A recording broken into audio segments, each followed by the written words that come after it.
para quem quiser usar, né, quem quiser experimentar outros compiladores, eu vou mostrar qual é o processo de compilação do começo até o fim, até gravar. Só um instantinho. Do processo de compilação, linkagem e gravar o binário no controlador. Como é que faz isso tudo na mão? Para caso dê problema lá no Code Compose, vocês saibam depurar e poder fazer isso na mão, né? Aqui, inclusive, vai ser útil para alguns alunos, né? Por exemplo, a Larissa, que está trabalhando lá com o MSP430 num projeto dedicado, né? Um Magnetorquer. Então, ela muito provavelmente vai se beneficiar disso. E quem mais, né, que estiver usando esse tipo de compilação na mão também pode aproveitar bastante. Eu vou fazer aos poucos, tá? Para mostrar os erros que vão aparecendo e como é que você corrige eles. E como é que você busca, né, as soluções para os erros. Acho que o grande a mais aqui é não aprender a compilar na mão para uma arquitetura, né, mas pelo menos entender mais ou menos como funciona o processo, que aí quando você se deparar com um novo microcontrolador, uma nova arquitetura, você já sabe mais ou menos onde buscar as informações. Então, eu queria começar um pouquinho, eu fiz um post logo antes da aula, 10 minutinhos agora, uns 15 minutinhos atrás, com 3 links para os arquivos, para os instaladores que eu uso. Então, são 3 coisas que eu uso aqui, que eu vou mostrar para vocês. É o Flasher, é um programa que que conhece, né, o protocolo de comunicação do MSP430 e grava o binário no MSP. Eu tenho o compilador, então eu tenho o compilador, o Flasher. O compilador que eu escolhi aqui é o GCC, que é um projeto da GNU, que foi... dentro do GCC você tem aspectos que são globais de todas as arquiteturas, que são a lógica de otimização da linguagem C, etc. E você tem parte desse compilador que tem que ser desenvolvido por quem faz a arquitetura, né? Porque tem os detalhes da arquitetura, do assembler e tal. Então, o projeto GCC, o MSP430 GCC, foi adotado não há muito tempo, né? Faz pouco tempo pela Texas, através de um grupo de trabalho chamado Mito Systems, né? Uma empresa. E aí eles compilam, de vez em quando, toda vez que o GCC solta uma versão nova, eles fazem a portabilidade da arquitetura MSP430 e soltam a versão para a gente. Então, eu botei os links aí dessas distribuições. Vocês podem baixar para o Windows, para o Linux, para o Mac, tanto faz. E também botei aqui para quem usa Windows, igual eu, um projeto, o GNU 32, que é uma proposta que a galera da GNU, que tem todas as ferramentas da GNU, né? Sabe quando você abre o terminal lá, você digita ls para listar os arquivos, make para compilar, o próprio GCC, etc. Vários desses programinhas, né, o find, grep, todos esses programinhas, o pessoal compilou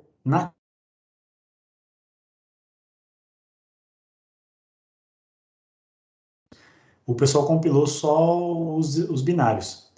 E aí eu acho que é a maneira mais simples de você ter esses programas no seu computador, e não precisa ter tudo, né? Basta ter um subset de ferramentas que você usa. Eu botei o link apenas do Make. Se vocês quiserem as outras ferramentas, basta entrar na página do projeto, né, GNU Win 32. Aí você baixa o Make e as dependências do Make. Aí vai vir algumas outras coisas, né, iconv, etc. Tem algumas coisas que o Make usa. É só para poder executar o comando make, né? Para a gente poder usar um makefile para fazer o nosso processo de compilação automático. Então, sem mais delongas, deixa eu mostrar aqui para vocês o que eu instalei, onde é que está instalado as coisas. Então, eu instalei aqui, deixa eu abrir, botar menorzinho para vocês verem melhor.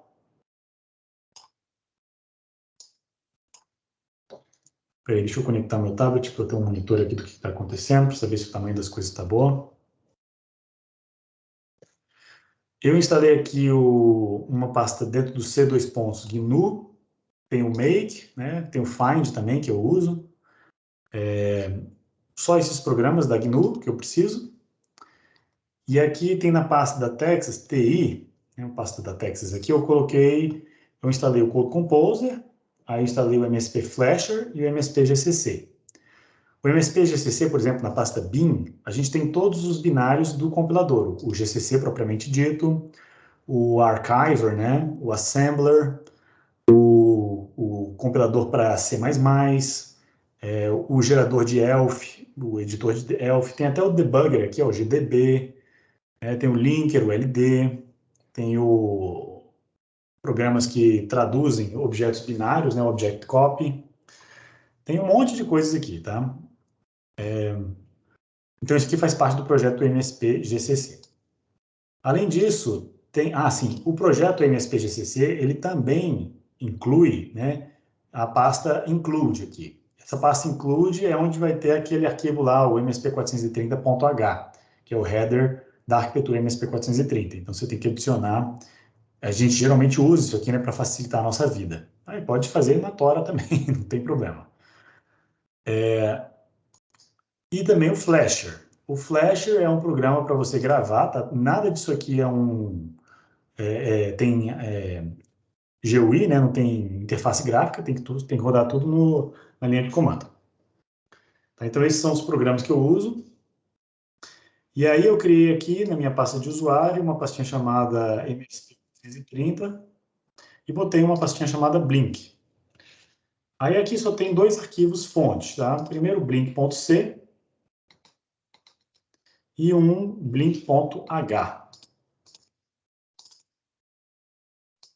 Desculpa, um blink.c e um reset.s. Daqui a pouco eu vou mostrar para vocês o que é isso. Então, vamos acessar esses arquivos aqui para mostrar o que eles são. São exemplos bem simples para mostrar como é que compila. Na verdade, é um exemplo para a gente entender o processo de compilação. Ele não faz nada demais, ele só faz piscar um LED.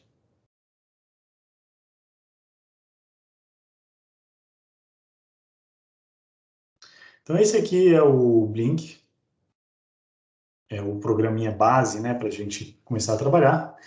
Ele é muito parecido com o que é fornecido lá com a Texas, né? Ele faz o acesso a um registrador aqui que a gente ainda não tem muita familiaridade, né? O registrador de configuração do WDT, que significa Watchdog Timer Control, né? E aí ele faz uma escrita de duas palavras aqui que estão concatenadas, né, através da operação OR, que é o Watchdog Timer Password, PW de password, e o Watchdog Timer Hold, que é um bit específico para travar o funcionamento do Watchdog. Tá? Então, ele para o Watchdog aqui. Aqui eu só configuro o pino de saída, né? Configuro a direção do pino P1.0, que é o pino do LED vermelho. Seto ele para primeiro acender, e aí depois eu fico mudando o estado desse LED, né? A cada 1 milhão de batidas, porque a princípio o clock de base do MSP430 é 1 MHz, então 1 milhão de ciclos vai me dar 1 segundo de espera, mais ou menos. Isso aqui é como se fosse um wait, né, para quem ainda não conhece. Então tá, com base nesse programa aqui, eu vou compilar na mão e vou mostrar para vocês qual é o resultado. Então, para compilar, não tem jeito, tem que abrir aqui um terminalzão. Eu gosto de usar o PowerShell no Windows. Deixa eu aumentar aqui um pouco essa... Já diminuir, né, o tamanho da tela para ficar a letra maior para vocês. Então, estou na pasta Blink, tá? Aqui tem dois arquivos, o blink.c e o reset.s. Aí você deve estar me perguntando, poxa, a gente lá em sistemas microprocessados, a gente sempre usava a extensão .asm para arquivos assembler, né? O GCC usa como padrão o S maiúsculo para a extensão de assembler editável e S minúsculo para o arquivo objeto que foi gerado a partir do assembler. O ponto C é o arquivo fonte na linguagem C, e aí o arquivo .o é o arquivo objeto, né, o arquivo gerado através da compilação. Então, o processo de compilação ele é sempre feito em duas etapas. Primeiro, a gente compila, depois linka. E depois, na verdade, em português, né, seria liga, né, fazer a ligação, compilação, ligação, depois carrega, né, carrega na placa. Em inglês file, liga, faz o link. Eu estou botando em inglês também porque é muito comum, né, você ver o nome dos programas ligado a esses nomes em inglês. Então, load ou, quando é memória flash, a gente diz fazer um flash, né? Escrever na memória flash. Então, esse é o processo que a gente vai fazer aqui. E aí, curiosamente, no GCC, o compilador, ele é o mesmo programa que compila, ele também faz a ligação. E claro, eu tenho o linker, mas o GCC ele faz a chamada automática para o linker.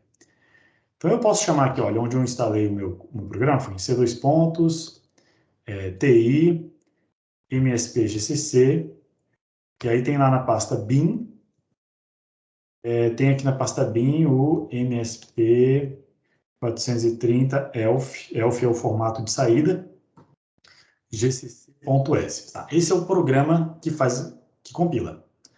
Na hora que eu executo ele sem nada, ele vai falar, olha, não tem nenhum arquivo de entrada aqui. Aí o que a gente faz? A gente pode botar um help, aí ele vai me dar quais são as opções que ele tem. Ah, tem um monte de opções aqui. Eu vou passar por elas conforme a gente for necessitando, porque são muitas opções para o compilador. Então, eu vou fazer aqui. Primeiro eu quero escrever, eu quero compilar, né? Então, para compilar é -c. Tá? Eu quero compilar o arquivo blink.c. Faço isso, olha o erro que dá. Ele fala, não estou encontrando o arquivo msp430.h. Porque lembra que lá no blink.c, a primeira linha era o include msp430.h. E aí, logo em seguida, eu tinha o meu programa principal, a minha main. Então, como é que eu faço para ele detectar onde buscar o msp430.h? Bom, uma solução é simplesmente pegar o arquivo msp430.h e botar nessa pasta. Só que aí fica muito deselegante, porque o msp430.h é um arquivo que não deve mudar. E ele é algo que é fornecido pelo compilador. Então, a única coisa que eu vou fazer aqui é dizer para o compilador, com a opção "-i" maiúsculo, que existe uma pasta. Você vai procurar todos os arquivos .h, né, os arquivos de include. Então, essa pasta está na pasta de instalação, mspgcc. Aí, em vez do bin, né, que aqui a gente está usando a pasta bin para entrar no arquivo executável, aqui a gente vai usar a pasta include. Tá? Inclusive, o seu detalhe aqui, MSP, ó, o MSP 430 aparece, tá? Mas eu não preciso botar o arquivo, só vou botar a pasta, -i maiúsculo significa a pasta que você vai buscar os arquivos de inclusão, né? Não precisa ter só um, você pode ter várias pastas. Pode ter o -i ponto. O ponto significa esta pasta aqui. Então, se você tiver algum include que você não ache nessa pasta aqui, procure nessa própria pasta aqui. Eu vou omitir ela por enquanto, porque não precisa. Então, se eu der Enter, a princípio ele não vai reclamar mais daquele cabeçalho. De fato, ele encontrou o cabeçalho, mas agora ele está reclamando de umas coisas meio malucas. Perceba aqui que ele deu um erro logo no começo, que ele não entendeu essa palavra, né, WDTCTL, Watchdog Timer Control. Isso é algo que está, de fato, definido lá no header do MSP430, mas se vocês olharem o header, aí deixa eu mostrar aqui para vocês. Ah, legal. O Lucas, inclusive, falou que para quem já instalou o Code Composer, né, tem disponível dentro da pasta do Code Composer. Então, ele já colocou aí o caminho da pasta, quem quiser usar direto, não precisa instalar só o compilador. Eu fiquei para... Ah, sim, eu vou falar aqui, eu vou mostrar aqui para vocês o porquê que ele não está achando esses símbolos. Aí você fala, cara, não estou entendendo por que ele não está achando símbolos, né? Aí você vai investigar. O que eu geralmente faço é abrir os arquivos, né? Não tem jeito, eu vou lá, abro o arquivo do MSP430.h, vou abrir aqui, e aí você olha esse arquivo assim e você vê o seguinte, cara, esse arquivo aqui, ele vai usar um símbolo, um define, para incluir arquivos específicos da arquitetura, dependendo da placa que a gente for usar. A gente vai usar o MSP430F5529, que é essa plaquinha aqui. Então, tem o include correto para a gente fazer isso. Para isso, esse símbolo MSP430F5529 precisa estar definido no meu programa. Uma forma de fazer isso é, antes de incluir essa biblioteca, chegar aqui e falar define esse símbolo malucão.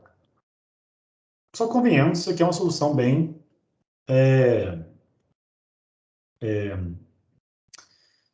muito específica, né? A gente está fazendo um programa aqui que não necessariamente é só para essa placa, né? Aí depende de como você quer abordar. Se você quiser botar aqui, tudo bem. Mas se você botar aqui, você tem que lembrar de fazer isso toda vez que você for dar um include MSP430. Minha recomendação é que esses defines de arquitetura não sejam colocados aqui. Esses defines, o interessante é que a gente coloque ele na própria chamada do compilador.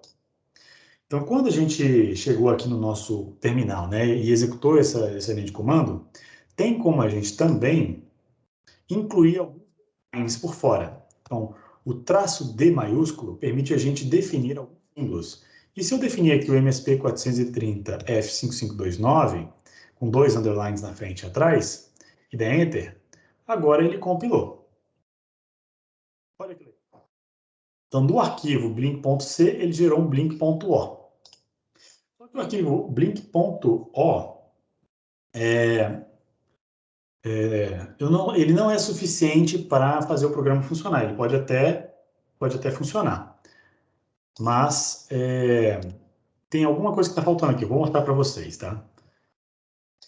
Tá, se agora eu quiser gravar esse arquivo de saída, né? Vamos supor que eu não sabia que precisava de mais alguma coisa, eu acho que isso aqui é suficiente.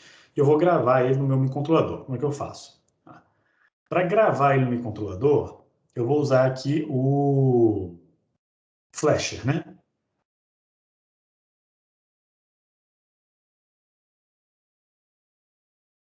Então, o Flasher é esse programa aqui. Eu instalei ele no C2.TI MSP Flasher.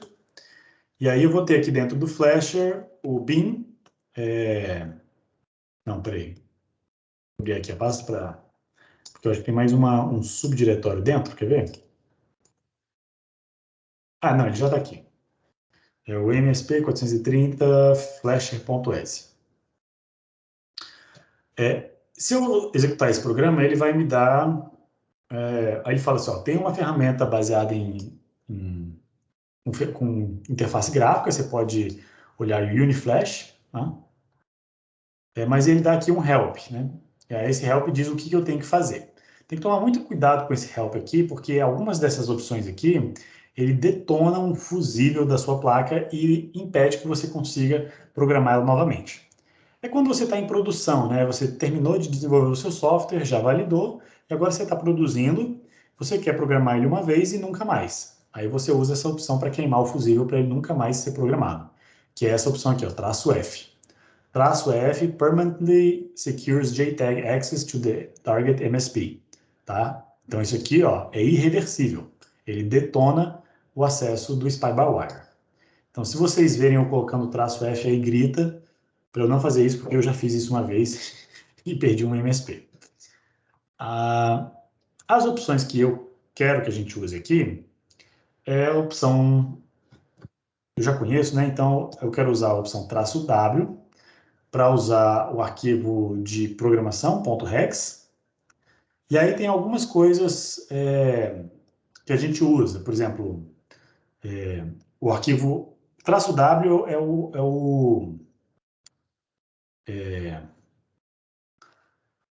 é o arquivo de... A gente insere o arquivo que eu deixa eu botar aqui, "-help", feature file. Deixa eu pegar aqui o file. Botei nessa pasta, eu quero abrir o help completo para mostrar para vocês. Deixa eu abrir aqui. Então, user, MSP430, Blink.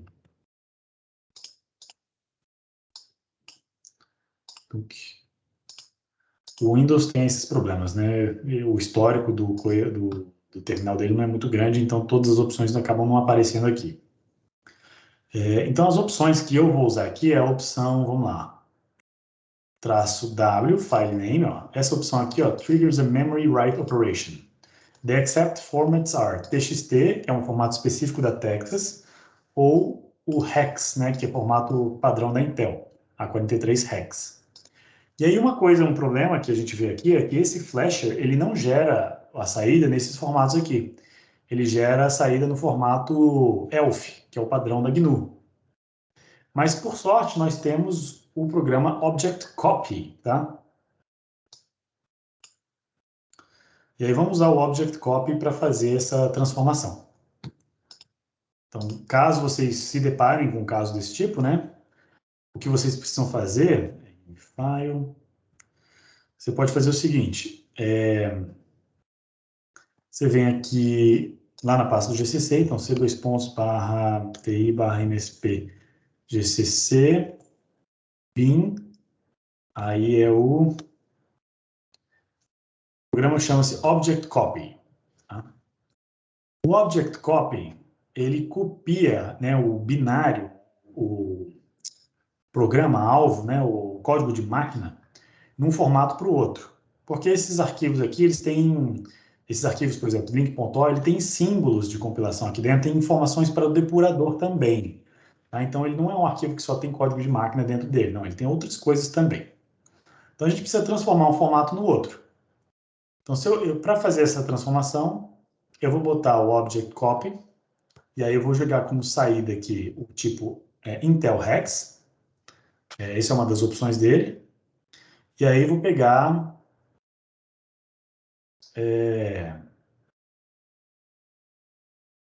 o arquivo objeto, né? Então, Intelhex, blink.o. Então, essa é a entrada.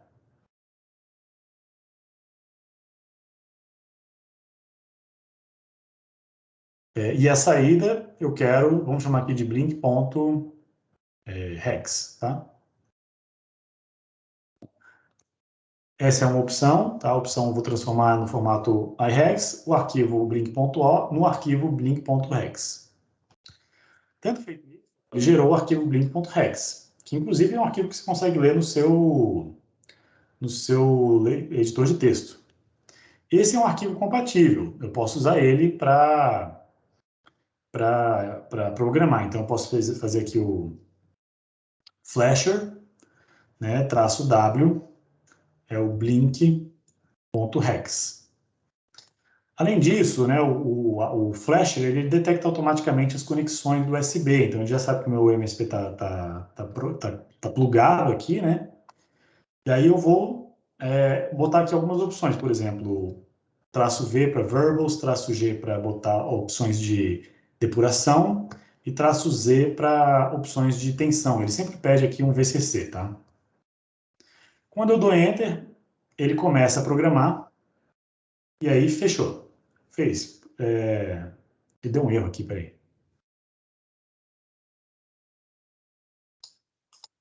Ele deu um erro de verificação. Provavelmente porque não tem um aspecto importante aqui no arquivo que a gente compilou, que é a programação da entrada do programa. Tá? Sem o reset, eu acho que ele não funciona.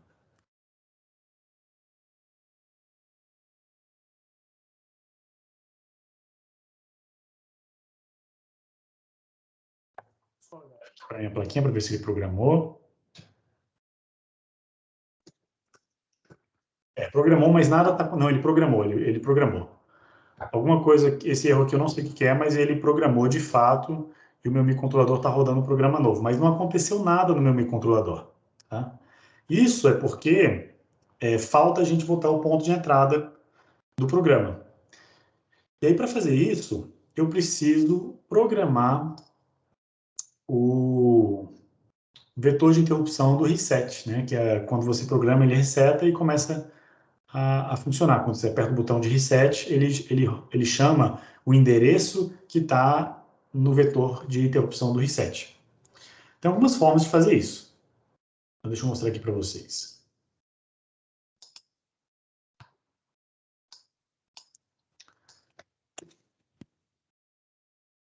Uma forma de fazer isso é usando programação em assembly mesmo, né?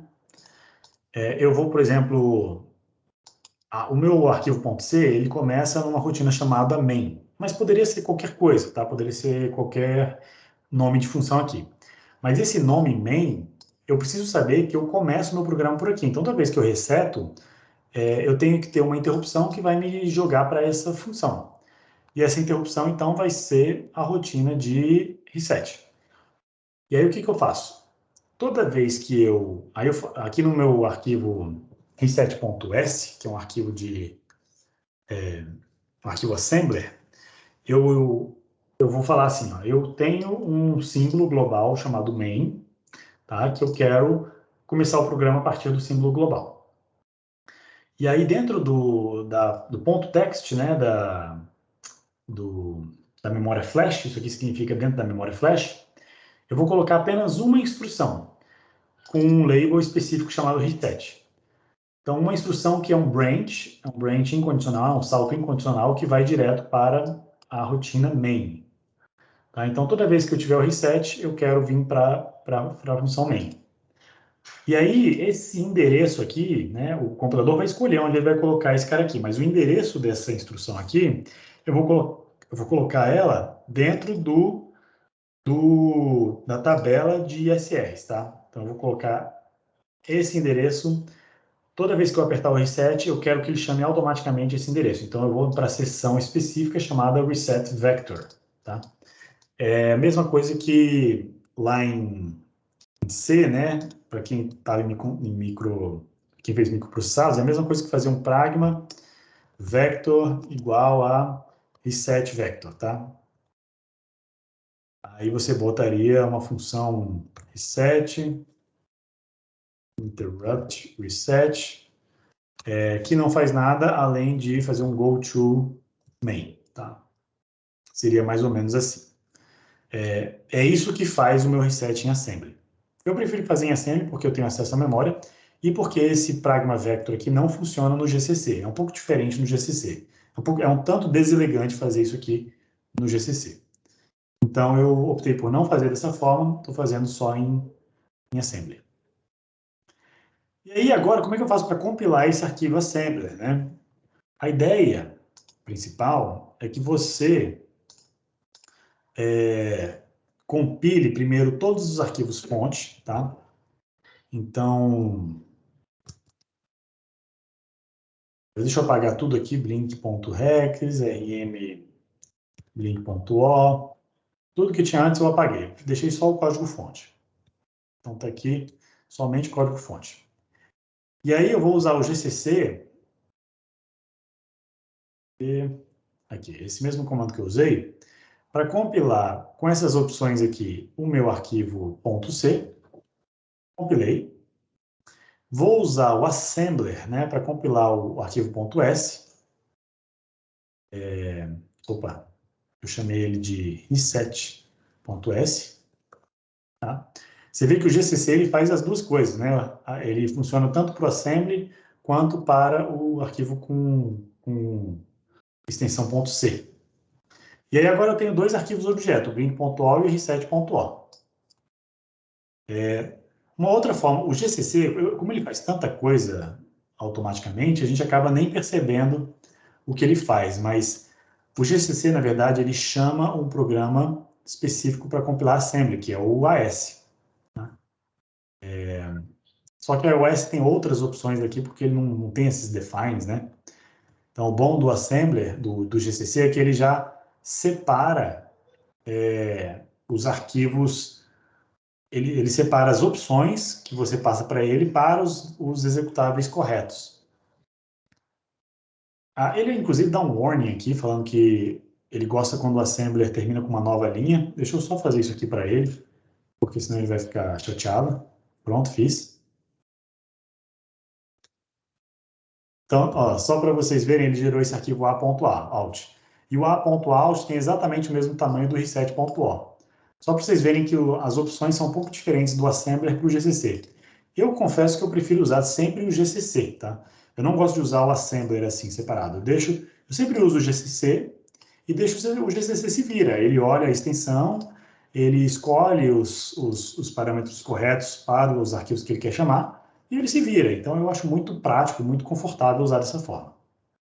Sempre quando você usa essa opção "-c", né? Essa opção aqui, "-c", ele... aqui, o "-c" aqui, ele sempre gera somente os arquivos objeto, né? Então, deixa eu remover esse a.out, que ele é igual ao meu reset.o. E agora eu tenho dois arquivos objetos, e eu preciso ligar eles, fazer uma linkagem desses arquivos objetos. Tradicionalmente, a gente vai usar o ligador para fazer isso, né? O ligador é o LD, tá? Chamado LD. No LD eu também não preciso do define, a princípio não preciso do include, eu só vou ter e não preciso do traço C. Então, o LD eu vou juntar o reset.o e vou juntar o blink.o num arquivo de saída. Aí eu preciso do include sim. Traço I, não, desculpa aí, rapidão. TI, MSP, GCC, include.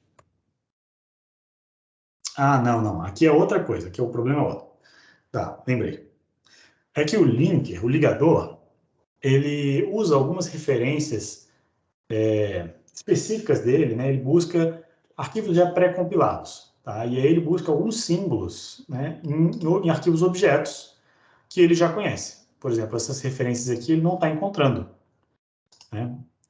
E aí, como é que eu faço para dizer para ele onde estão essas referências? Porque essas referências existem, tá? Essas referências são elas estão definidas num arquivo de comando do ligador. Agora tem que lembrar onde é que está esse arquivo. Deixa eu abrir aqui a pasta do Explorer para vocês verem.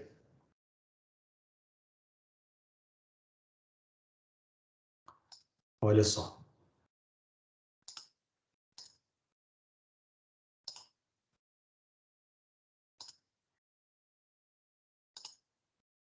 Então aqui estou no MSP-GCC, está na pasta do MSP-GCC. E aí aqui no... Geralmente isso é feito na pasta de lib, tá? A pasta da biblioteca. Então eu vou ter um arquivo, provavelmente um arquivo aqui da lib que eu quero usar. E aí eu preciso indicar para o ligador que eu quero incluir um arquivo de linkagem. Ou ele está no include, eu também não sei dizer. Talvez... Ah, tá aqui, ó, os arquivos .ld. Pronto, é isso. São os arquivos de comando de linkagem. E aí provavelmente tem um LD para nossa arquitetura, quer ver? Ó? MSP 430 F5529, tá aqui, ó, o arquivo LD da nossa arquitetura. Tá, então a gente vai usar algumas flags especiais aqui para o ligador, para ele achar esse arquivo, que é um arquivo de comando do ligador, para dizer em qual posição da memória estão os símbolos que a gente usou. Porque uma coisa é você definir os símbolos, né? Por exemplo, pedir, watchdog timer control, etc. Né? Esses registros são nomes, mas esse arquivo aqui, ele é um arquivo que vai dizer para o ligador qual é a posição da memória que aqueles símbolos estão, né? Então, esse aqui é um arquivo muito importante. E aí, vamos voltar aqui para o nosso terminal, só para eu terminar essa parte da explicação. Estou aqui com o ligador, eu estou incluindo essa pasta, que é onde estão os arquivos de linkagem, e aí eu preciso dizer para o ligador, olha, o ligador usa um traço T de tatu, T maiúsculo, o arquivo TI MSPGCC include, usa o arquivo específico, né? MSP 430 F, aqui era 5529.LD, esse aqui.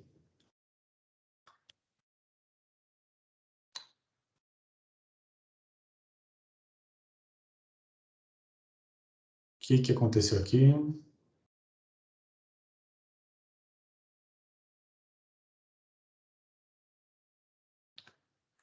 Ah, tá. Dentro desse arquivo LD, ele provavelmente chama outros arquivos LD. E aí eu preciso indicar para o ligador que que existe um caminho onde ele deve procurar os outros arquivos de comandos do ligador. Então, aí eu uso a diretiva "-l", e por acaso eles estão exatamente nessa mesma pasta aqui, tá?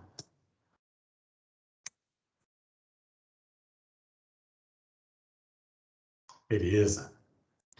Então, olha só relendo esse comando aqui, né?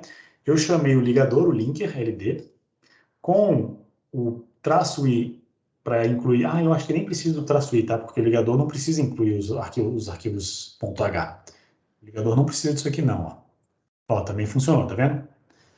Então, eu fiz demais, na verdade.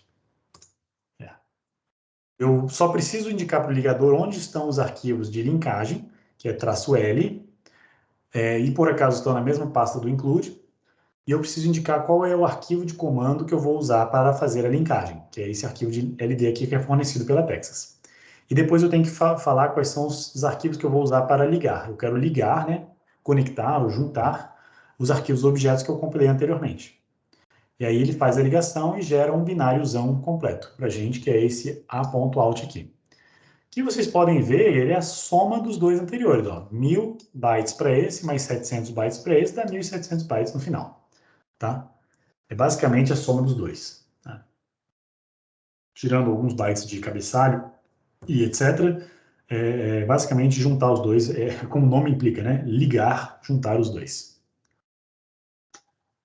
Tá? E aí, fazendo isso, então, eu tenho o meu arquivo final executável. E aí a gente vai usar o nosso Flasher. Primeiro a gente precisa fazer um object copy, né, para transformar esse arquivo a.out, que está em elf, para o blink.hex. E criou ele.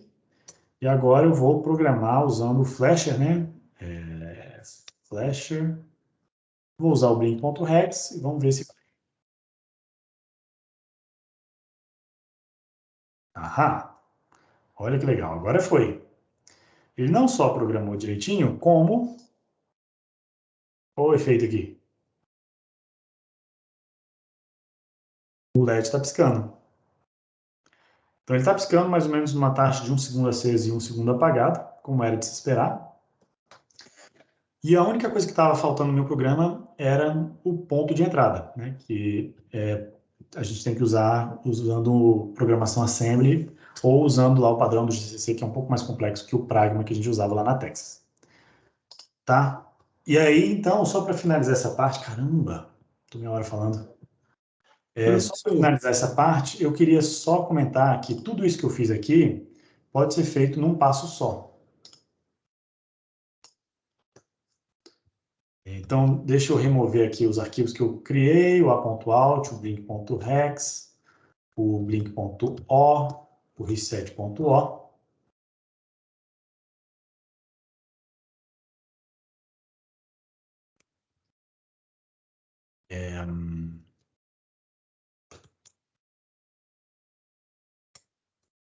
Estou agora só com os arquivos fontes.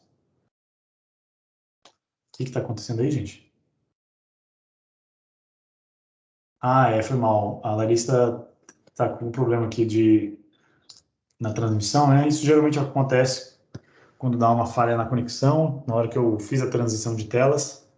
Eu também posso recolocar aqui a tela, quer ver? Se eu recolocar a tela aqui, ele deve aparecer para você. Funcionou aí, Larissa? A tela tá mostrando assim pra você. Eu só acho que você em algum momento tentou mostrar MSP, eu não sei. Foi. Eu estava mostrando Aí ele piscando. eu não vi ela piscando, foi só isso. Mas sem problema. Tá. Eu acredito. Beleza, beleza. Só mostrando aqui embaixo, na minha telinha aqui, tá aqui ele piscando. Só para mostrar que funcionou. Então tá. Agora, o que eu vou... A bateria do meu headphone sem fio acabou, eu tenho que usar esse aqui maior. Só para mostrar para vocês que isso pode ser feito em uma etapa só. O compilador GCC, como eu falei para vocês, ele sabe, né, gerar os arquivos objeto e sabe gerar os arquivos, fazer a linkagem e gerar o arquivo final elf. Então você pode fazer tudo de uma vez. Só que você vai precisar passar todos os parâmetros para ele. Então vamos lá, vamos no elf GCC aqui. Onde eu tinha só o traço define, traço i, traço compile, os arquivos que eu quero compilar, eu vou botar o blink.c e o reset.s. E ele compilou, ele fez os dois, né? Só que como eu botei só o traço C, ele não fez a ligação. Se eu tirar o traço C, ele vai reclamar das mesmas coisas que ele estava reclamando aqui na ligação, né? O linker. Olha, ele chamou o linker e reclamou das mesmas coisas. Então, eu tenho que passar aqui também os parâmetros do linker, que são, quer ver, ó, é o traço LD,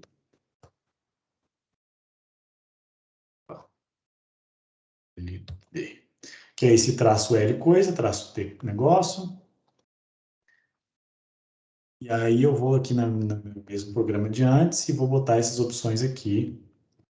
Eu sei que tem uma ordem correta, eu só não lembro qual que é, tá?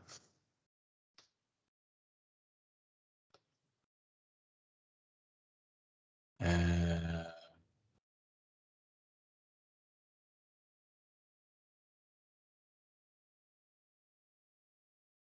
Eu acho que o ligador vem antes. Eu não lembro exatamente qual que era o problema. É por isso que eu gosto de fazer sempre em duas etapas, tá? Eu não sei exatamente o que está dando de errado aqui.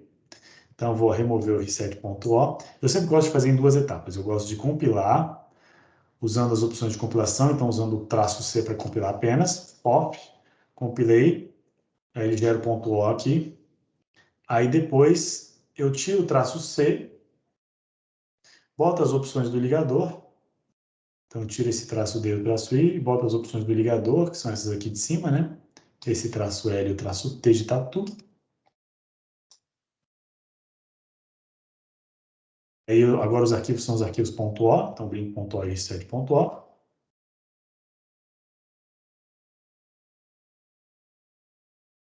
Estou gostando do meu reset vector.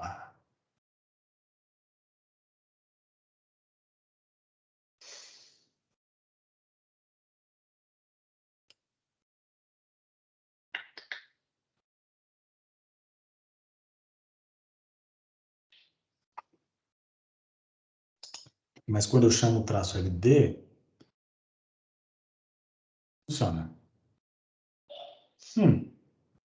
Bom, não sei por que o GCC não está conseguindo fazer a ligação aqui diretamente, mas se a gente chamar o ligador manualmente, funciona, tá? Ele gera o arquivo de saída, a.out.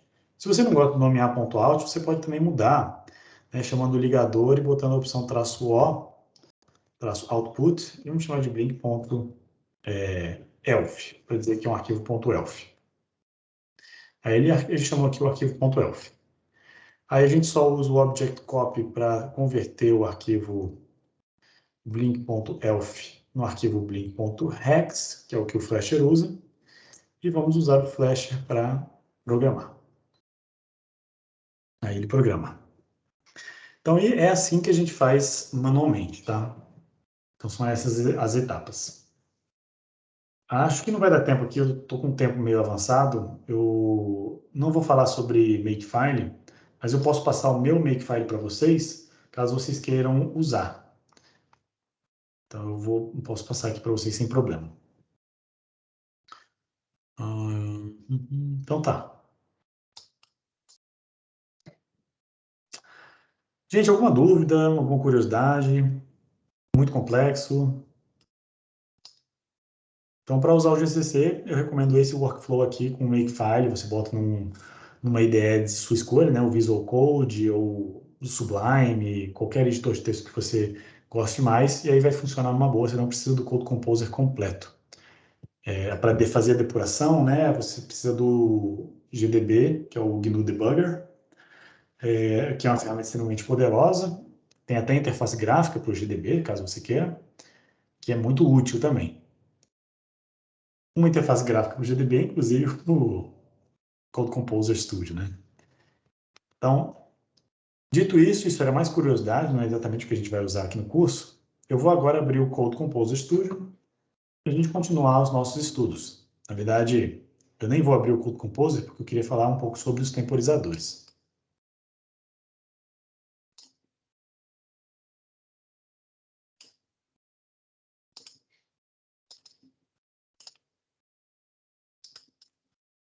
Então, vamos lá.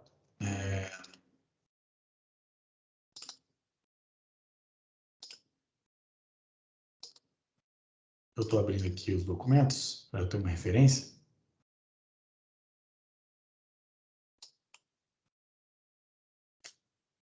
Professor, se eu quiser continuar trabalhando com o Code Composer, tem problema? Não, não. Nós vamos, inclusive, trabalhar só com o Code Composer e só com o compilador da Texas, né? A maneira mais fácil de fazer os projetos é essa.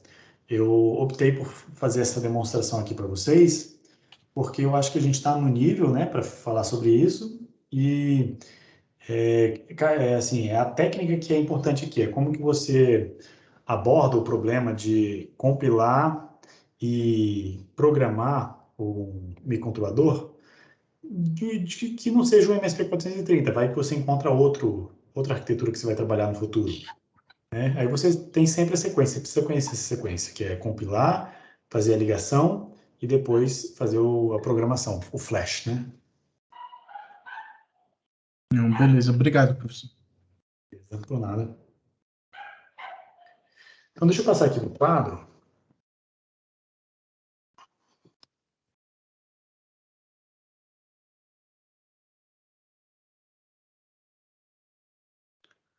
Eu queria mostrar umas coisinhas para vocês.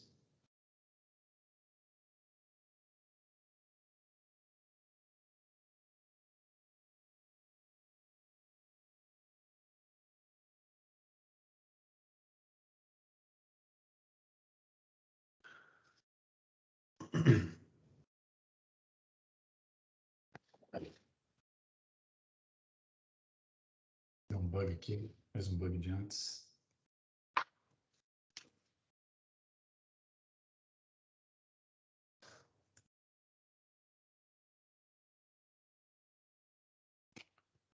O que está acontecendo, meu povo?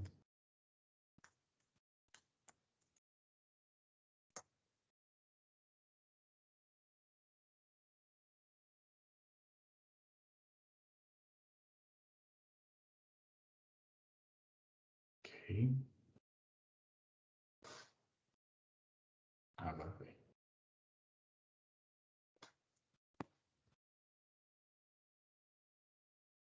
Sei porque de vez em quando ele fica com shift pressionado quando eu tiro o teclado aqui do meu tablet, aí fica tudo confuso.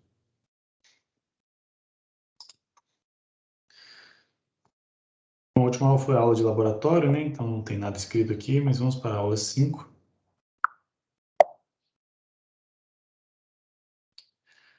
Eu queria falar um pouquinho sobre temporizadores. E em específico, eu queria falar sobre o Real Time Counter, ou RTC em inglês. Gente, só para relembrar, e aproveitando que tem gente aqui que está tendo o primeiro contato com o MSP430, um temporizador... Oi, pode falar. Oi, só uma pergunta. As aulas estão ficando gravadas no Microsoft Stream? Por enquanto, não. Elas ficam como um arquivo, né, aqui para vocês baixarem. Eu posso baixar e carregar lá no YouTube. Mas, a princípio, ela fica só temporariamente. Acho que só 20 dias depois que a gente tem a aula, tá? Se o senhor pudesse colocar no YouTube, seria muito bacana. Beleza, beleza. Posso fazer isso, sem problema. E, de qualquer forma, as minhas anotações, né, o caderno aqui, ele fica salvo lá no OneNote de vocês.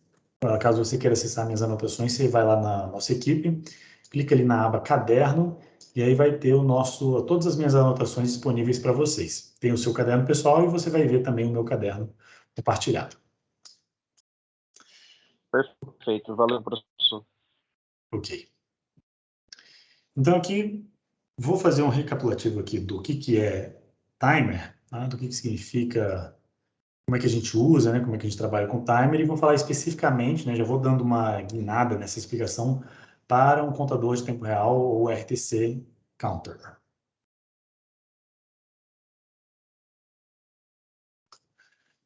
Então, um temporizador, né, um timer, ou em português, né, um temporizador,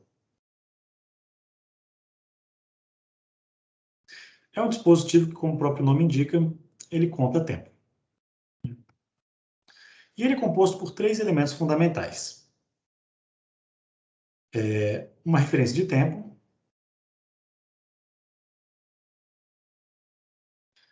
que é um relógio, um clock, em inglês, um contador e um ou mais comparadores.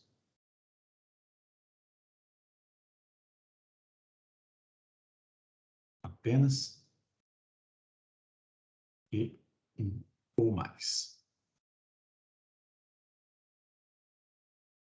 Esses três elementos são importantes para o meu temporizador, porque em hardware, quando você tem batidas de clocking, tudo que é coisa de hardware funciona à base da batida do clock, né? Então a gente meio que perde o que é, quanto tempo leva cada operação em hardware. A gente fala em números de batidas de clock.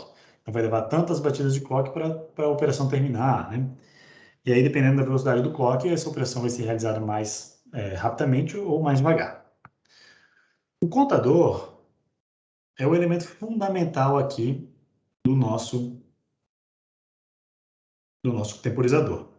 Ele é um dispositivo muito simples que toda vez que você coloca um sinal de clock aqui nele, né, então o clock ele vai gerar um sinal quadrado que tem uma cadência específica que vai marcar um tempo, né? E esse tempo é determinado por um período t, que é o período entre os flancos consecutivos de mesma direção, né? 2 flancos de subida, 2 flancos de descida, é o que determina o t. E a frequência, então, vai ser sempre o inverso do período t.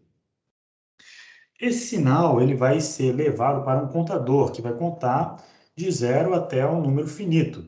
Esse número finito vai estabelecer qual é o alcance desse timer. Tá? Então, o temporizador é um contador que conta de 0 até... Como se trata de circuitos binários, né, circuitos digitais, geralmente o conteúdo desses dispositivos são geralmente números na representação binária. Né? Então, a gente tem um número finito de bits. Então, eu tenho 2 elevado a n números para representar, e aí, como eu sempre termino no número ímpar, né, 2 elevado a n menos 1, já que eu comecei do zero, né, e não do 1. Então, se eu tenho 4 bits, um contador de 4 bits, em 4 bits eu vou sair de 0 e vou chegar até 15, né? Então, de 0 a 15. Se eu tenho 16 bits, eu vou sair de 0 e vou até 65.000 e cacetada. Então, depende da quantidade de bits, eu consigo contar mais ou consigo contar menos. E, por fim, eu vou ter elementos de comparação. O comparador ele é essencial para você criar limiares intermediários de contagem. E o sinal de comparação, né? O contador vai te dar um sinal de contagem. A gente vai chamar aqui de Timer Register, TR. E esse Timer Register é uma das entradas do comparador. A outra entrada do comparador vai vir de uma referência fixa, que a gente vai chamar de limiar. Tá? Um limiar fixo. O limiar é um número que está sempre entre 2, que está sempre entre 0 e o 2 elevado a n aqui. Tá? Esse sinal do comparador vai sempre gerar um sinal que me indica quando que essas duas entradas aqui são iguais. A gente chama essa saída de equal, tá? EQU, para ser mais simples. Quando a gente junta esses três elementos, né, a gente tem um circuito completo de um temporizador, que é o gerador de clock. Tá? Então, a gente tem uma geração de clock em algum canto lá do meu circuito. Esse clock pode ser, inclusive, selecionável, né? Às vezes eu posso ter um clock bem mais rápido, um clock mais lento, para eu poder fazer essa escolha da maneira como eu queira. Aí eu faço essa seleção através de um multiplexador aqui para entrar no meu contador. E aí o contador vai fazer nada mais além de contar mais um toda vez que o clock bate. Então, a cada flanco de subida do clock,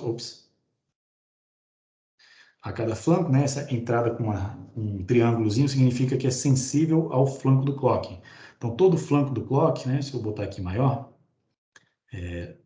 o que é o flanco do clock? O flanco do clock é essa subida aqui do clock, né, essa indicação de setinha. Então, todos esses momentos aqui, indicados por essas setinhas, são os momentos que eu vou contar mais um. Então, se o meu contador aqui valia 0, Depois da primeira batida do clock, ele vai valer 1. Depois da segunda batida do clock, ele vai valer 2, né? E por aí vai. Tá? Então, o meu contador vai contando nesse sentido.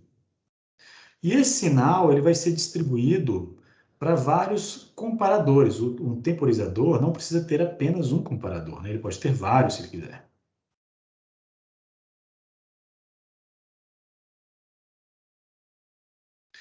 Então, eu vou ter aqui o sinal do timer register sendo distribuído para vários comparadores. E aí eu tenho aqui os limiares. Então, eu tenho limiar 0, o limiar 1. Eu posso ter vários limiares se eu quiser, né? E cada sinal de limiar vai me gerar, então, um sinal de igualdade, EQ.0. Aqui vai me gerar o EQ.1. E por aí vai. Tá? Então, esse circuito aqui, se no meu comparador, sei lá, eu coloquei aqui um valor fixo de 1, né, aqui no começo, o meu sinal de igualdade, ele vai valer 0 enquanto os dois sinais forem diferentes. Então, se eles forem diferentes, vale 0. Mas quando os meus dois sinais, o limiar e o contador, forem iguais, o meu sinal de igualdade, o equal, ele vai para 1. Aí aqui ele volta a ser diferente, né? Aqui ele volta a ser diferente, volta a ser 0. Então, o equal me indica a faixa de tempo em que os dois sinais, o contador e o meu limiar, são iguais a 1. E isso pode ser usado de diversas formas, né? Porque o contador, ele poxa, é fantástico, ele conta de maneira sequencial, né? Dependendo do ritmo de contagem do clock, gerando um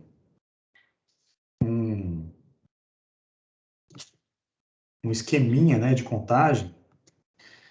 Sei lá, eu começo do 0, aí vou para 1, 2, 3, 4, 5, 6. Vamos fazer só até 7, né, que dá em 3 bits, só por simplicidade. 7, 0, 1, 2. Por aí vai. E aí, quando ele chega no valor máximo, ele volta para 0 e continua a contar. Se eu aumento o número de bits, aqui eu só mostrei em 3 bits, né? Em 3 bits eu vou do 000 até 111, que é a representação do 7. Se eu aumentar a quantidade de bits, essas escadinhas aqui, elas ficam cada vez mais finas, né? Então, se eu faço n, o número de bits aumentar, eu vou ter um sistema de escadinhas cada vez mais fino. Então, eu vou ter escadinhas, muito curtinhas. E essa linha aqui, né, desculpa, eu vou falar aqui em termos de batida de clock, tá? Em N batidas de clock. Então, eu assim, como é muito difícil desenhar essa escadinha, eu vou desenhar aqui sempre no quadro uma reta, tá? Vai ficar mais fácil. E aí, quando ele chega no valor máximo, ele volta a 0. E esse valor máximo aqui, ó, por enquanto, é o 2 elevado a n menos 1, né? No caso de 3 bits era 7, no caso de n bits é 2 elevado a n menos 1. Tá, essa é a base fundamental.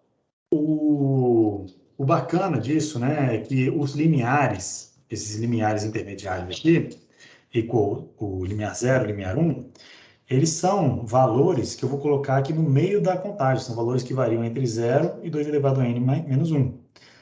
Eles me permitem, né, identificar, através do seu sinal de igualdade,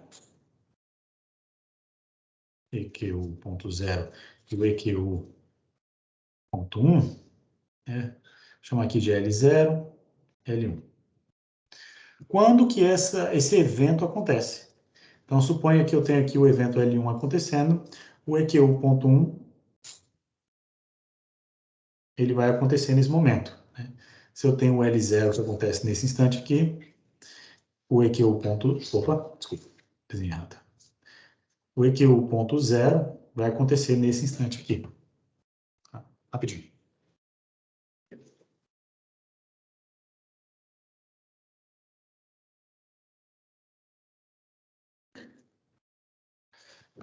Voltei.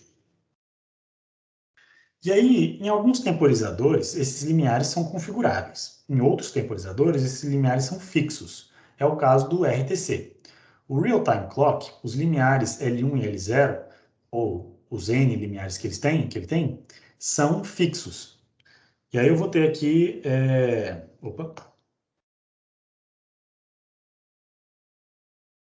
No RTC, aí deixa eu abrir aqui o documento técnico para não errar. No RTC, nós temos um contador. No RTC, nós temos um contador de 32 bits em determinadas arquiteturas, até 32 bits, tá? É de 16 ou 32, dependendo da arquitetura. E os limiares, os LNs, né? A gente vai ter em algum bit específico, tá? O contador é um circuito com 32 bits, vamos interpretar dessa forma. Então, é como se eu tivesse dois registros de 16, né, em cascata. E aí eu tenho lá do bit menos significativo até o mais significativo. 5, 6. Vamos supor que tem 16 aqui, tá? Em cada um deles. E aí o que faz o RTC? Ele extrai para a gente, né, alguns bits intermediários. Ele pega aqui, por exemplo, o sexto bit.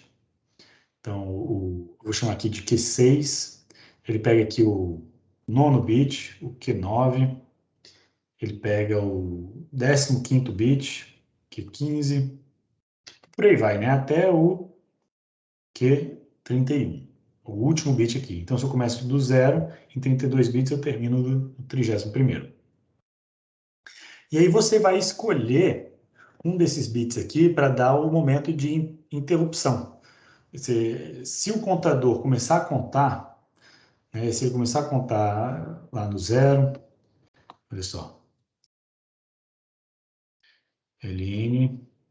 Então, aqui os limiares LN, eu vou chamar aqui, vou dar todos os valores possíveis. É o Q6, o Q9, o 13, 15. Aí tem para a parte superior, que é o 19, o 23, o 27 e o 31.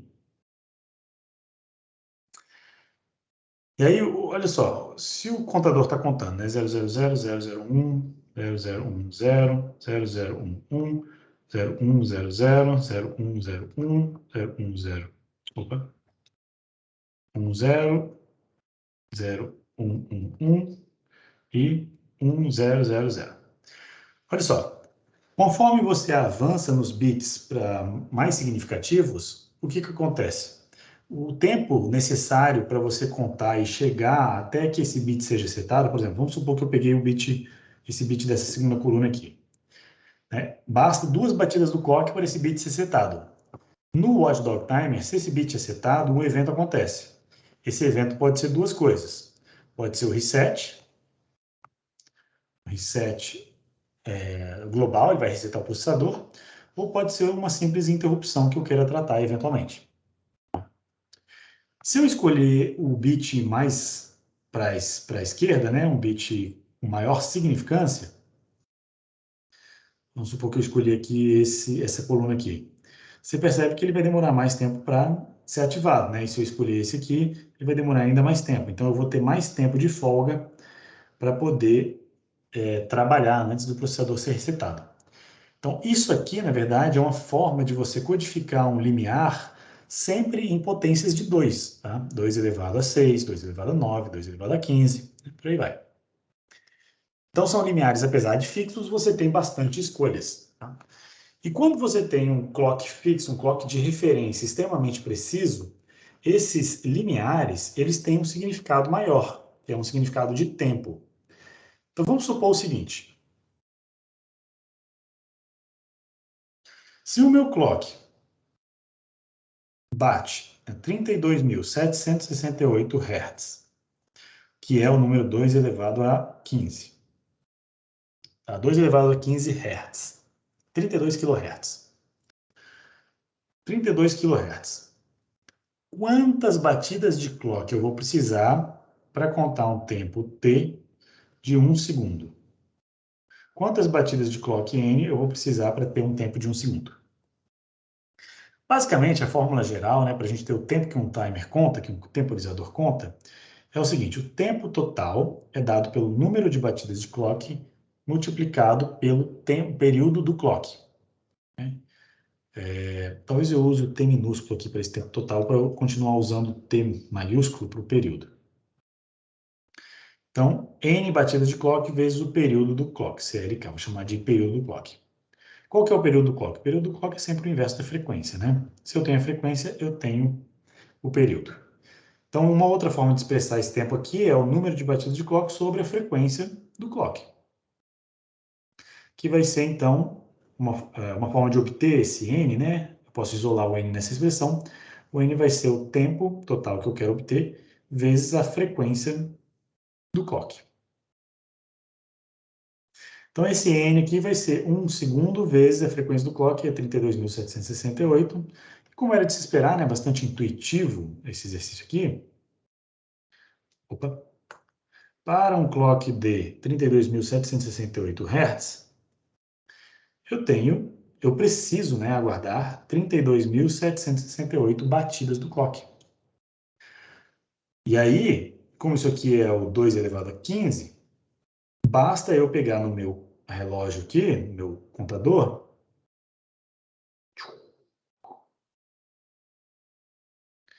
basta eu pegar esse bit aqui. Então, esse bit passa a ter um significado maior. Ele passa a ter o significado de 1 segundo. Entendeu? O Q9 é o 1 segundo, por exemplo, o Q13 aqui, que está mais perto, né? O Q13, ele é mais rápido. Então, ele é 1 segundo, ó, de 15. Se eu divido por 2, dá 14. Se eu divido por 2 de novo, dá 13, né? Então, isso aqui é em potências de 2, tá? Por isso que dividindo por 2 não dá exatamente o sobre 2. Mas se eu pegar 2 bits para a direita, eu vou ter um bit que é 4 vezes mais rápido. Então, o Q13, apesar do Q15 ser 1 segundo, então vou botar aqui, ó, Q15 equivale a 1 segundo. Então, o Q13 equivale a 4 vezes mais rápido que isso, que é 250 milissegundos. Tá? E por aí vai, né? O Q19, que é o contrário, né? Ele é mais lento, a princípio ele tem que ser correspondente a 4, peraí, 16, 17, 18, 19. Não, ele vai ser 16 segundos. Tá? Então tem essa relação aí. Essa é uma coisa interessante, faz parte do significado que esses bits têm dentro de um contador de tempo real. E a gente agora pode usar esse cara. Então eu vou compartilhar com vocês o documento oficial da Texas para a gente saber interpretar o que a gente tem que fazer para programar o contador de tempo real, para usar ele como contador. Então, alguma dúvida, gente? Bota aí no chat quem já usou o RTC do MSP 430, só para eu saber.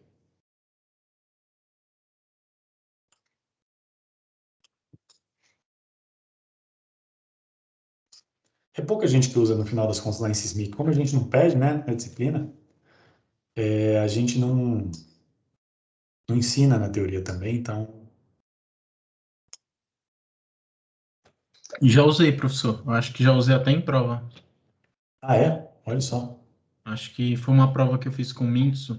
Aham, E legal. aí tinha algumas coisas que a gente tinha que implementar com o timer. Ah, maneiro. Legal, legal. Então, algumas coisas que eu vou falar aqui já são bem familiares para você. Olha só, essa é a arquitetura do Watchdog Timer do MSP430. Essa é a representação do hardware que faz a contagem de tempo. Nós temos aqui, a parte principal é essa parte aqui do meio, são os dois contadores de 16 bits. Então, tem um contador de 16 bits aqui, um contador de 16 bits aqui, mas isso aqui é opcional só se você tiver a extensão do Watchdog de 32 bits. A gente tem que ver se o nosso é. Quer ver? Vamos ver se o nosso é. O nosso microcontrolador, ele tem, deixa eu ver aqui. A gente tem aqui, ó, no SP405.529, é esse aqui de cima. Ele tem aqui, cadê? o RTC de tipo A, tá? Vamos ver o que o RTC de tipo A tem. O RTC de tipo A...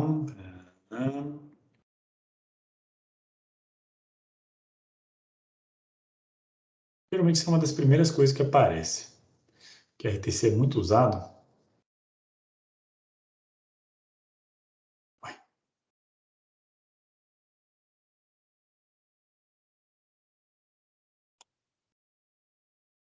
Real-time clock, tá aqui. RTC tipo A pode ser usado como um contador de 32 bits. Perfeito, ó. Então ele é o de 32 bits mesmo, ele tem a extensão de 32 bits. Ele inclui dois contadores independentes de 8 bits, pode ser cascateados para formar um outro timer contador de 16 bits. Os dois timers têm acesso de read and write por software. Tem um modo de calendário que compensa os meses, né, com menos de 31 dias, para incluir também um pulo da correção de ano, talvez os anos bienais. Né? E o RTC tipo A também suporta apoio, né, suporte para alarmes flexíveis, funções de alarmes flexíveis e offset calibration hardware. Então tem um hardware de calibração de offset, provavelmente do cristal oscilador. Então vamos ver aqui, voltando aqui, então o que a gente usa essa extensão de 32 bits, tá? Então a gente está trabalhando com um timer de 32 bits. E aí eu tenho aqui a escolha dos bits que saem intermediários, ó, do Q6 até o Q31. Eu posso escolher eles através desses seletores aqui, desses 3 bits seletores, que são os bits chamados de Watchdog Timer IS. E IS significa o Interval Select, né? A seleção do intervalo de contagem. É o limiar de contagem. Em outras palavras, é o limiar de contagem. Então, são esses 3 bits aqui para configurar o timer. E olha só que legal, ele mostra aqui em cinza o registro de configuração do Watchdog Timer, né, o WDT. Tudo que termina em CTL é o registro de configuração, control, né? CTL é de control, é o que controla o dispositivo. E não tem muita coisa, tá? É um registro de 16 bits, onde a parte mais significativa aqui é uma senha, é uma password. Só que é uma senha não tão secreta assim, né? Basta você saber que é essa senha aqui, que é sempre o padrão 01011010, né? É o 5A. Para você garantir que as escritas, né, de configurações nesse dispositivo sejam protegidas, para caso o seu software saia aleatoriamente lendo bytes da memória, ele não chegue ao ponto de vir aqui e escrever num hardware que é sensível, num hardware crítico para o sistema, um hardware que reseta o processador. Né? Então, isso aqui é um hardware crítico. Então, o acesso a esse registrador ele é protegido por senha. Por isso que ele todo periférico crítico tem esse tipo de acesso. Então, se a senha que você colocou na parte superior aqui ela está correta, ele permite que você acesse a parte de configuração. E aí, entre os bits de configuração, você tem um bit de hold, que interrompe o funcionamento do clock. O clock é selecionável a partir de 2 bits de seleção aqui, que é o source select, né, o SSL. E aí eu posso selecionar entre 4 clocks diferentes, cada um com uma velocidade diferente. Se não me engano, o SN clock funciona 1 mega, A clock é um clock de frequência baixa de 32 kHz, VLO é um clock de muita baixa frequência, Very Low Oscillator Clock, que é o de 10 kHz, e o X é geralmente o external, né? O X é de external clock, que está conectado fora do chip. Caso você tenha um cristal de muita alta precisão, de altíssima precisão, você pode usar ele nesse microcontrolador. E eu tenho, além disso, né, eu tenho o Mode Select e o Counter Clear. O Counter Clear, né, o CNT-CL, CNT de Counter e CL de Clear, é o bit que a gente vai usar para zerar, para gerar um sinal de clear assíncrono nos meus contadores. Então, eu não posso deixar o contador chegar nesses níveis aqui, porque se ele chegar nesses níveis, ele vai gerar um reset, um power up clear. Esse reset reseta o próprio contador, mas eu também posso zerar o contador através do clear global. Então, a ideia é você vir aqui de vez em quando e setar esse bit. Para que você zere o contador, ele vai ser zerado automaticamente. E aí você consiga voltar a contagem para o zero. Então, a ideia do Watchdog Timer é não que você conte tempo precisamente, mas é que você não deixe ele chegar na sua contagem máxima. Mas, apesar disso, né, ele pode ser usado como timer genérico. Você pode usar ele no modo calendário. E aí no modo calendário, quer ver? Deixa eu mostrar aqui embaixo.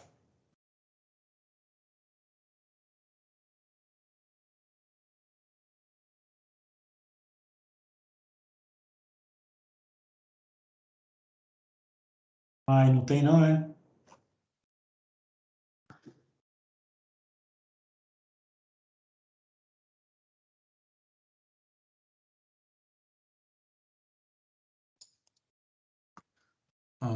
Tá bom, enfim. Depois eu vejo isso, mas o Watchdog ele tem dois modos, né? Ele fala aqui que ele tem dois modos de operação. O Watchdog Mode ele pode ser configurado para um modo de 32 milissegundos de reset.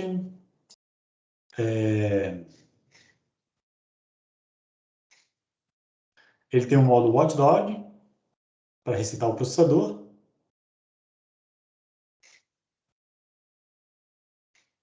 E ele tem um modo Interval Timer.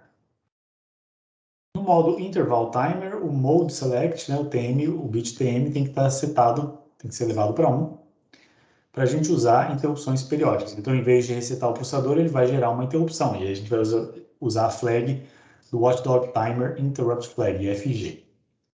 Essa flag, ela está num registro especial, tá?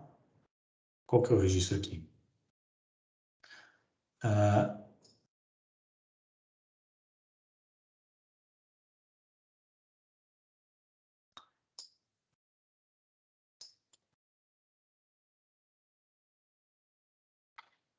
O Watchdog Timer Interrupt Flag, eu lembro que ele está num desses registros do sistema. Deixa eu só ver aqui.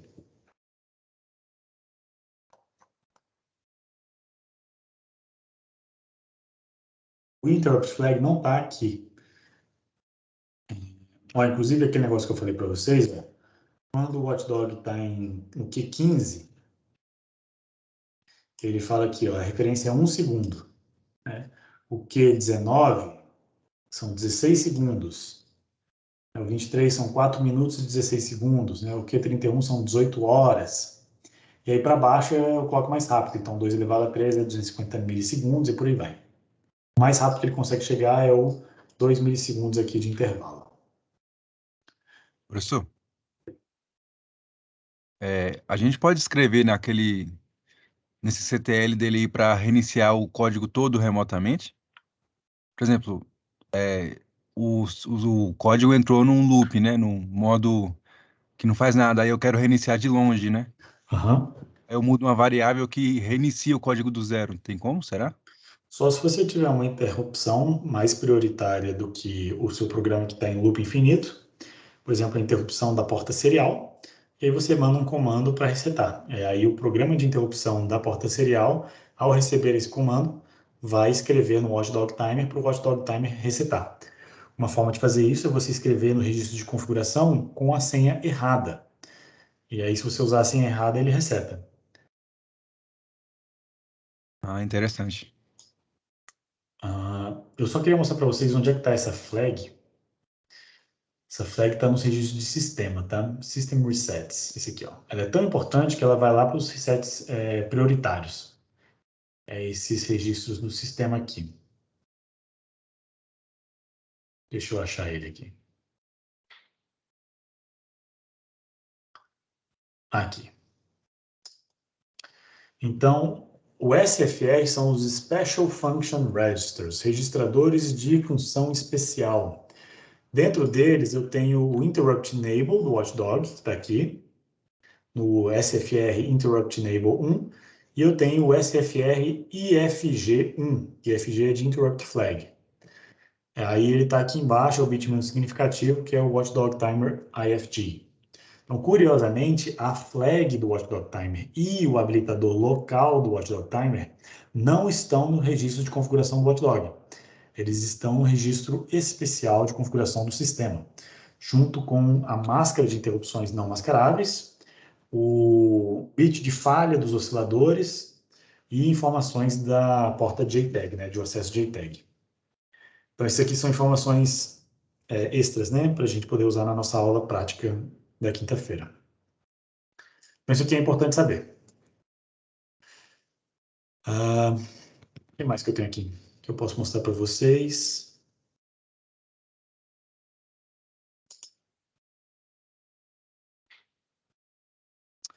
Eu acho que é isso. Vou terminar a aula, então, fazendo uma demonstração prática, tá? Para quem estiver aí curioso e quiser já mexer na plaquinha. Eu vou abrir aqui o Code Composer.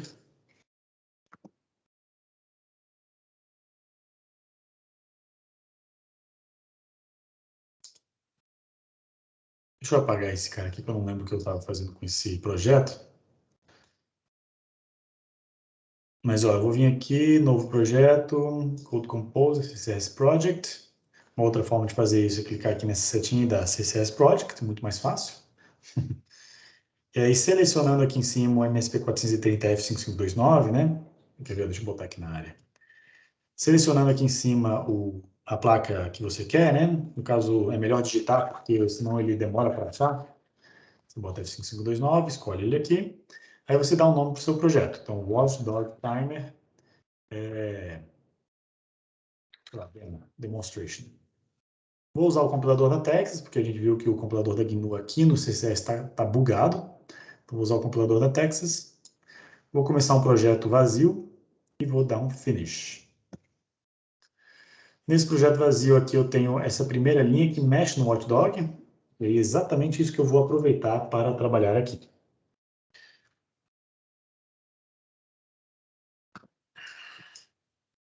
Então, se eu pegar aqui o Watchdog e começar a brincar com ele, posso fazer algumas coisas, né? Vou fazer assim, vou fazer toda a escrita nesse registro aqui, eu tenho que fazer um Watchdog Timer Password, e aí a gente pode ver que o password é a definição do 5A, que é a senha, de fato, né? A senha que eu uso, ó, que é a senha que eu pedi, que ele está pedindo lá no User Guide. Então, somente para a parte mais significativa desse registro. Agora, a parte menos significativa tem outras coisas, né? A parte menos significativa tem lá o interval select, a seleção do clock e tudo. Vamos usar esse cara aqui para fazer a seleção do clock, então o Watchdog Timer Source Select, foi o que a gente viu lá no User Guide, e vamos selecionar um clock de baixa frequência, como por exemplo o A-Clock.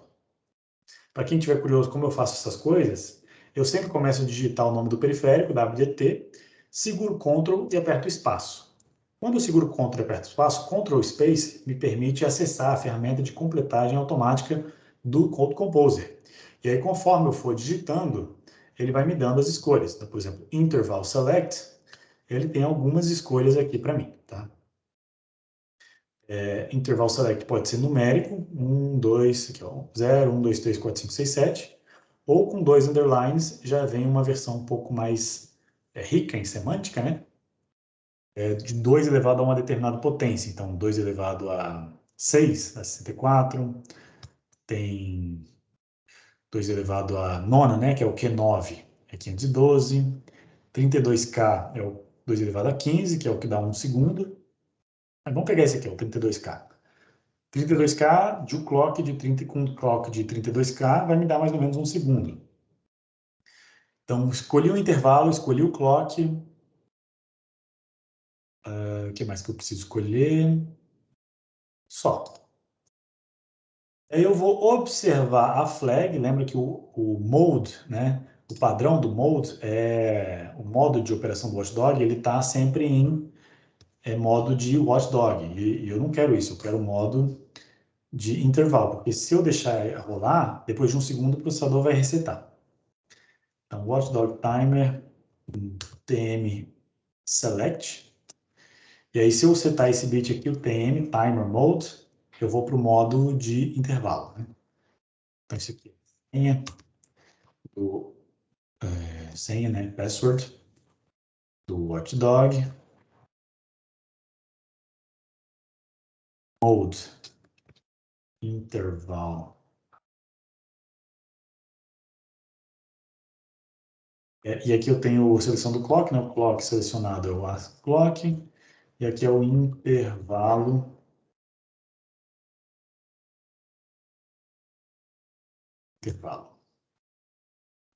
Intervalo que eu selecionei é de 1 segundo. Então, com isso, eu já setei o clock para 1 segundo. E aí eu vou usar o acesso a flag, né? Para poder contar 1 segundo. Então, vou fazer um while 1, um loop infinito. E aí, dentro desse while 1, eu vou fazer um while Special Function Register, SFR, Interrupt Flag, IFG1, e vou filtrar apenas o Watchdog Timer, IFG, para ver se essa flag vai para 1. Quando ela for para 1, normalmente zerar ela, fazer alguma coisa, quem sabe piscar o LED, né? Engraçado, a gente pisca o LED de tantas maneiras diferentes. Bit 0. Para isso aqui funcionar, eu tenho que configurar o LED, né? Então, P1 dir, eu vou setar o bit 0. E aí vamos ver se funciona, né?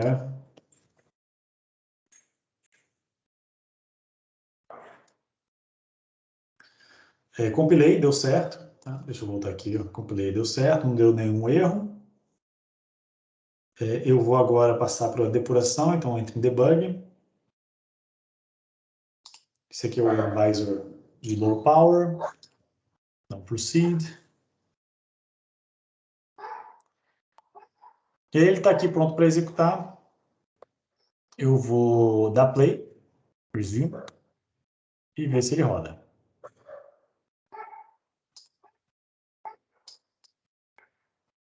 Ele não está passando dessa parte aqui, por alguma razão, ele não gostou desse acesso aqui. Ou será que ele está resetando o tempo inteiro? Deixa eu ver aqui. Vou botar um breakpoint aqui, deixar rodar. Se ele estiver resetando, ele vai parar nesse breakpoint. Se ele não estiver resetando, como é o caso aqui, ele está esperando ainda o watchdog timer flag ir para 1. Ah, não, é porque eu esqueci aqui, ó, que na verdade essa flag, quando ela é 0, esse while aqui não é válido. Então eu tenho que botar uma inversão nessa condição. Então, quando isso aqui retornar 0, se a flag for 0, isso aqui retorna 0, a inversão faz ela me retornar 1, que vai fazer esse while ficar travado nesse loop. Então, isso aqui é um loop que espera, aguarda a flag do WDT ir para 1. Em seguida, zera a flag e alterna o estado do LED vermelho. Deixa eu tirar esse spell check aqui, que eu acho. Pronto. Então, vamos lá, modifiquei, vamos compilar de novo. Programar. Olha como é fácil, né? O Code Composer. Toda aquela linha, todos aqueles programas que eu rodei lá na linha de comando, ele faz automaticamente para a gente. É uma maravilha mesmo. Dei play.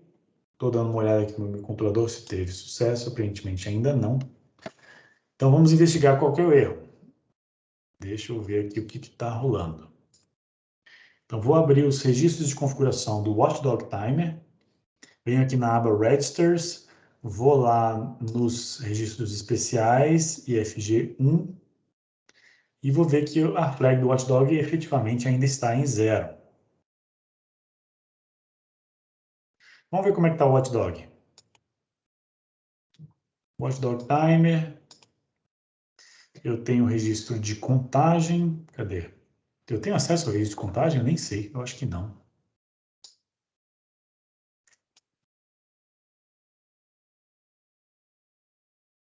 Acho que eu não tenho acesso ao registro de contagem, mas a configuração funcionou, tá vendo? Que o interval select foi modificado, o modo foi modificado,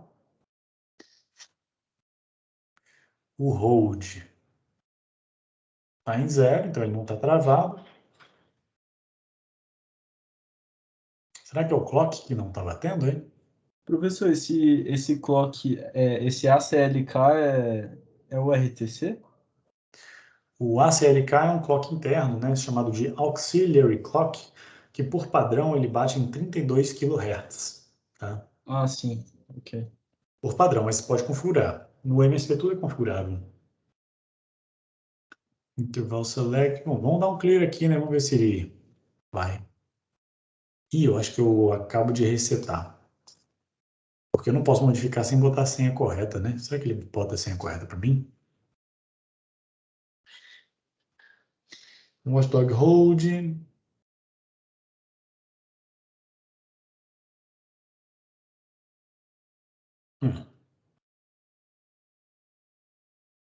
Bom, o jeito é selecionar um intervalo mais lento, né? Se eu pegar um intervalo mais lento, eu tenho que aumentar esse cara aqui.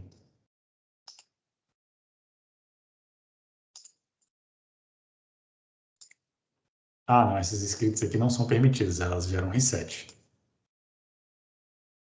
Então, deixa eu mudar aqui. Pegar, numericamente, eu vou pegar o valor 7. Vou pegar o valor mais alto aqui, que vai me gerar um intervalo mais curto. Opa, então vamos dar um build para mudar o binário. Ele pergunta, o binário mudou, você quer recarregar? Eu falo que sim.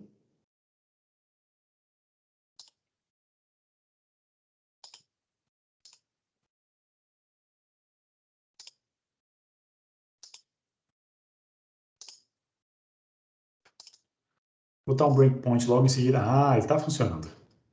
Só que ele está muito rápido. Bom, agora pelo menos está funcionando. Agora vamos diminuir esse cara até eu achar um intervalo que seja mais confortável, mais visível para o olho humano.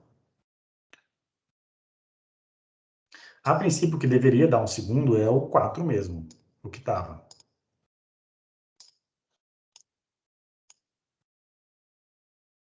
Opa, tá aqui o erro, ó. Eu fiz um Ctrl+C, Ctrl+V, né? Eu esqueci de tirar o till. É claro que não ia funcionar. É só... Eu fiz um bit toggle com till bit 0 aqui, aí não ia funcionar nunca mesmo. O problema não era nem o intervalo. O intervalo estava certo. Deixa eu mudar aqui para o intervalo que a gente tinha colocado, que é o intervalo 4. Pronto, programou, vou dar play. Tirar os breakpoints. Opa, dá play. E agora, olha o resultado aí. Não podia ser nada mais sem graça, né, do que isso. É o LED piscando de novo.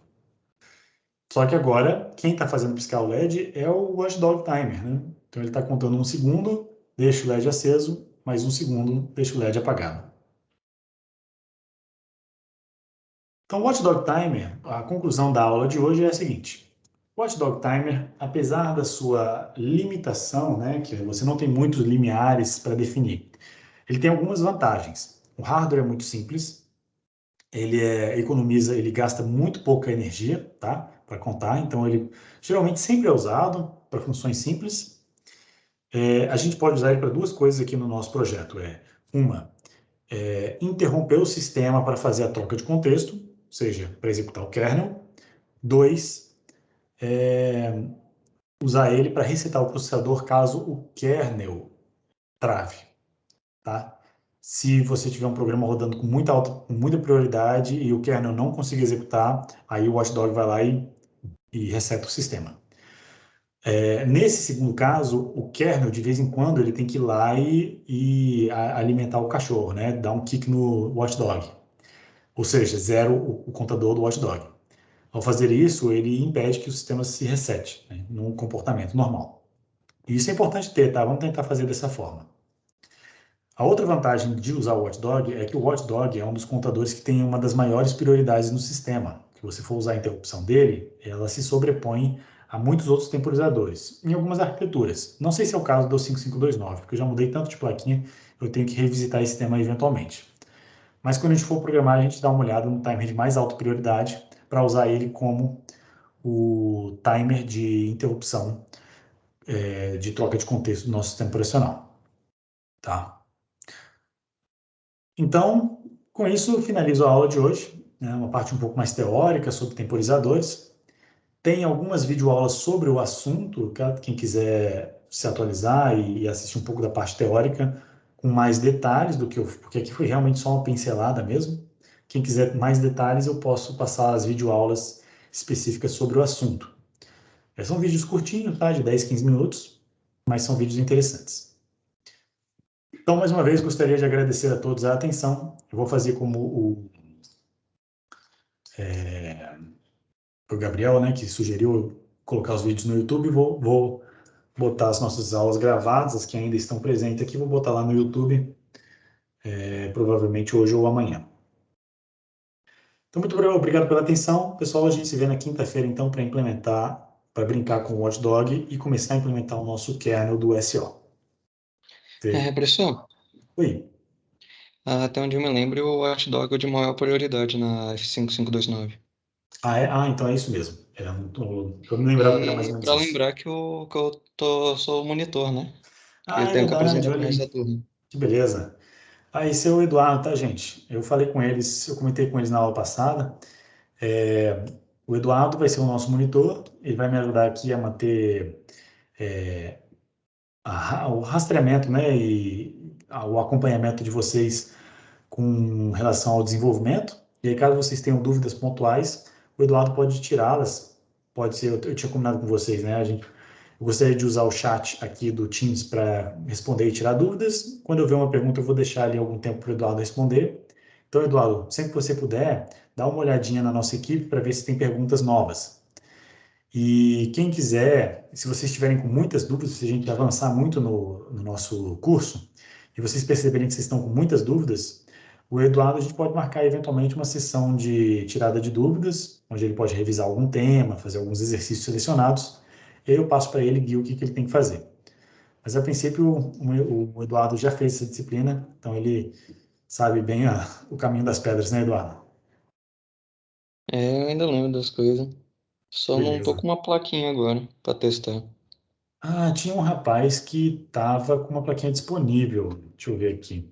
Eu posso te emprestar uma das minhas também. Só que essas minhas placas que sobraram aqui, eu prometi para o pessoal de sistemas digitais que eu estou gamificando o curso lá de sistemas digitais, e aí o vencedor, o que tiver mais pontos no final, vai ganhar uma plaquinha do MSP para já fazer a próxima matéria, né, que é Sysmic. Uhum. Mas eu posso te emprestar durante o semestre, não tem problema nenhum. Deixa eu ver aqui, eu acho que era. Eu vou já falar com o pessoal, já vou botar você em contato com o rapaz. O Rubens. Era o Rubens? Isso, lembrei. Pronto. Aí eu já boto você em contato com ele e aí a gente vê se consegue pegar essa plaquinha aí. Beleza, pessoal. Então, se vocês não tiverem mais dúvidas, vocês estão dispensados. A gente se vê então na próxima quinta-feira. Agradeço aí a atenção de todos. Obrigado, Eduardo, por lembrar, né, de te apresentar. E aí, agora a comunicação vai ser mais pelo chat mesmo e, eventualmente, uma ou outra sessão de tirada de dúvidas. Valeu, gente. Boa semana a vocês. Até quinta. Obrigado, Obrigada, professor. professor. Tá aqui. Professor, até mais. Professor, até mais. Falou.